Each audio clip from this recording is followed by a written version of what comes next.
नमस्कार दोस्तों। नमस्कार दोस्तों, मैं हूं शुभम मेश्राम और डॉक्टर भीमराव एजुकेशन में स्वागत है। जैसा कि मैं लगातार आपको वीडियो लेके आ रहा हूं एग्जाम से रिलेटेड, पॉइंट ऑफ एग्जाम से रिलेटेड, तो आज मैं आपके लिए लाया हूं राष्ट्रीय पिछड़ा वर्ग आयोग। तो आयोग को अपन जानने से पहले अपन ये समझ लेते हैं कि आयोग क्यों बनाया गया था। तो आयोग इसलिए बनाया गया था, सामाजिक एवं शैक्षणिक रूप से जो कमजोर लोग रहते थे उनके लिए बनाया गया था। अब बात कर लेते हैं अनुच्छेद की।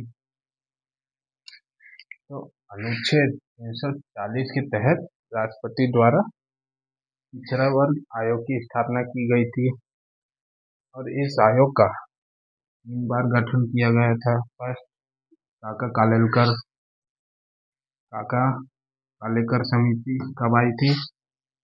14 जनवरी 1953 को। फिर दूसरी आई थी मंडल से समिति कब आई थी? 1979 को। और लागू की कब की गई थी? 1990 को। इसमें क्या बात रखी गई थी? 27% आरक्षण देने की बात रखी थी।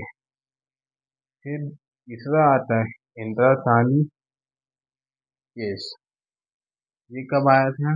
1992 में। और इसमें बात क्या रखी गई थी? 50% से ज्यादा आरक्षण नहीं दिया जाए। और इसकी स्थापना कब हुई थी? इसकी स्थापना हुई थी 14 अगस्त 1993 को। 14 अगस्त 1993 को हम बात कर लेते हैं। और उस समय इस आयोग एक अधिनियम द्वारा लाया गया था। तब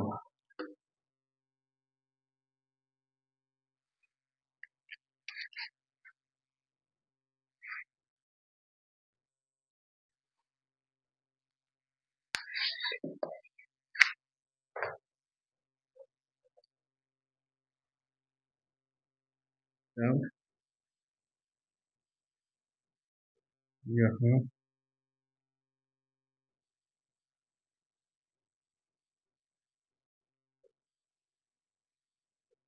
सांवैधिक निकाय था।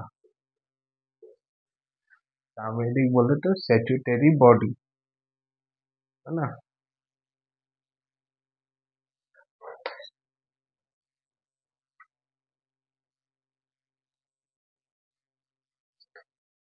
हम बात कर लेते हैं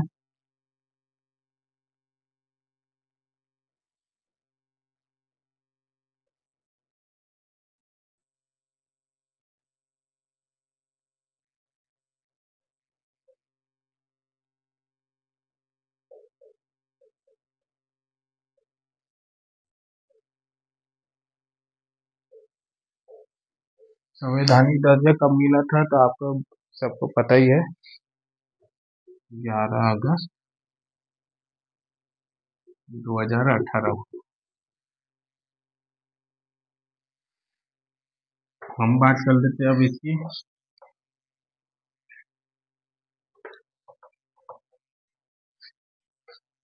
सदस्यों की बात कर लेते हैं। तो इसमें जो और इसमें एक बात बता देता हूँ, इसको संवैधानिक जब दर्जा मिला था,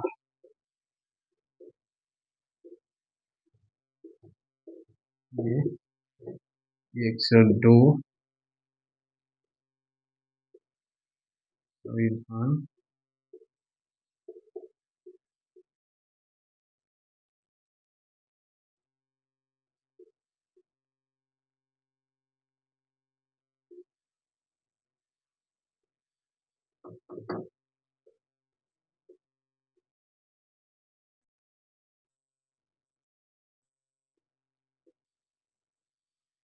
एक सौ दो संविधान संशोधन अधिनियम के द्वारा इसको संवैधानिक का दर्जा प्राप्त हुआ था।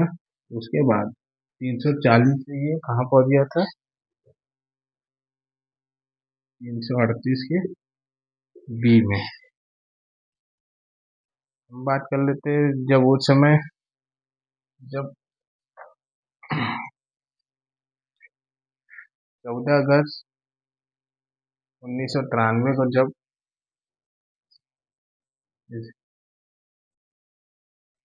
प्रथम अध्यक्ष की बात कर लेते हैं। इसकी संरचना देख लेते हैं। इसमें एक अध्यक्ष होता है, एक उपाध्यक्ष होता है और 3 सदस्य होते हैं, और 3 सदस्य में से एक महिला सदस्य होती है। तो हम अध्यक्ष की बात कर लेते हैं।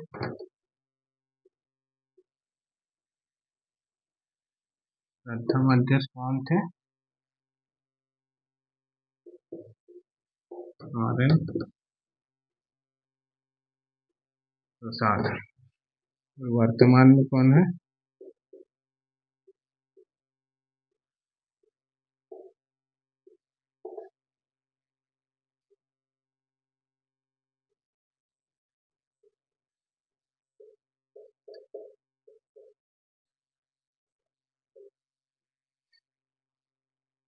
आपको एक बार रिमाइंड करा दे रहा हूँ। इस आयोग को क्यों लाया गया है कि जो लोग सामाजिक एवं शैक्षणिक रूप से कमजोर होते थे उनके लिए ये आयोग लाया गया था। और आर्टिकल 340 में के तहत राष्ट्रपति द्वारा इस आयोग को लाया गया था। और इस आयोग की स्थापना कब हुई थी?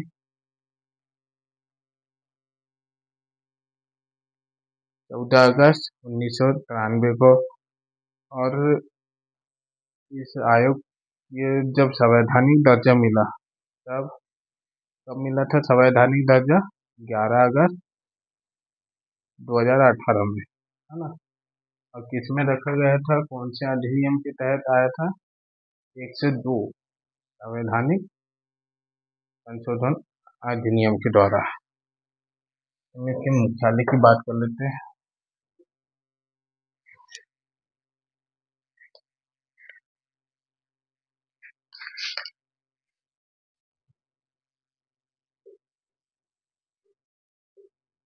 मुख्यालय कहाँ है? दिल्ली में।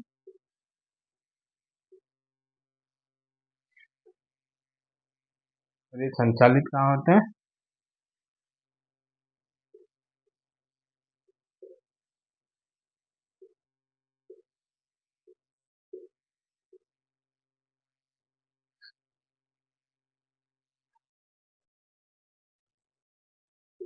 सामाजिक न्याय विभाग, है ना।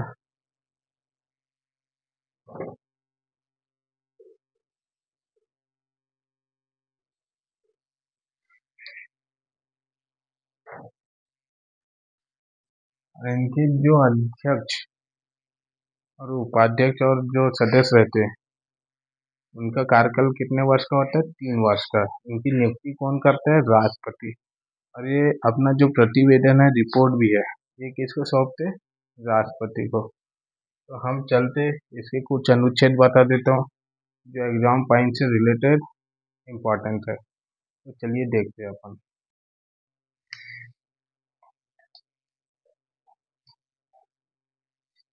चलिए हम बात कर लेते पिछड़ा वर्ग आयोग के आर्टिकल के बारे में। तो अनुच्छेद 338 के बी में क्या दिया गया है? क्या बताया? राष्ट्रीय पिछड़ा वर्ग आयोग। 338 बी के 1 में क्या गठन की बात करी गई है। और 300 बी के 2 में आयोग में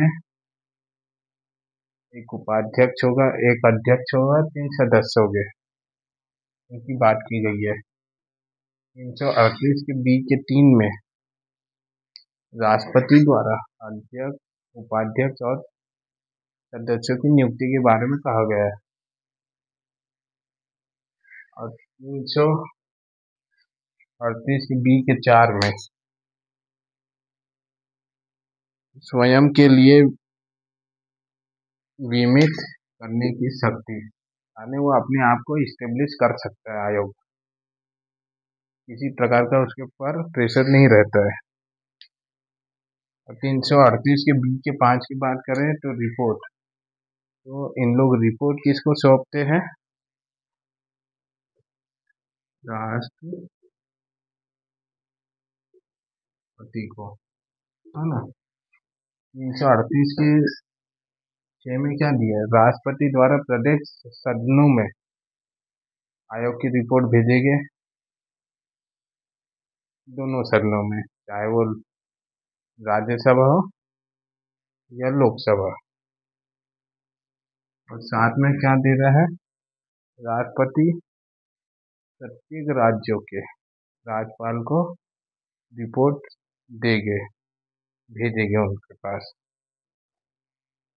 और 338 के बी के 8 में किसकी बात कर रहे हैं? आयोग की शक्तियों के बारे में बात कर रहे हैं। जब वो काम करेगा तो उसको सिविल नॉलेज टाइप की उनको पूरी शक्ति प्राप्त रहेगी। और 309 में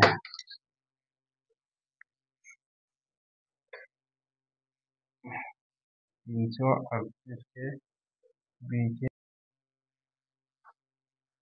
338 के 9 में यह कहा गया है कि केंद्र एवं राज्य सरकार पिछड़ा आयोग से जो भी नियम बनाएंगे तो आयोग का क्या लेना पड़ेगा? परामर्श।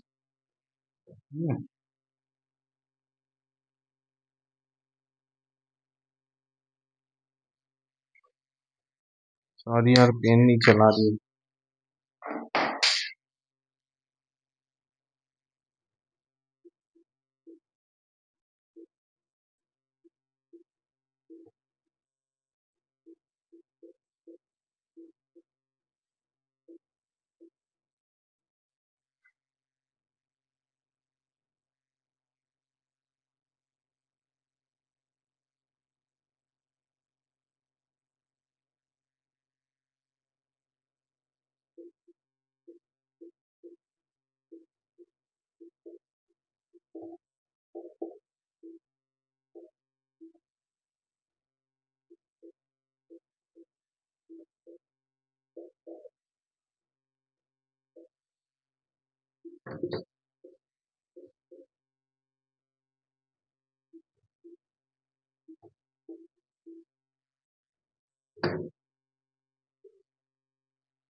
केंद्र सरकार या राज्य सरकार आयोग से संबंधित कोई कानून बनाती है तो उनको आयोग से परामर्श लेने की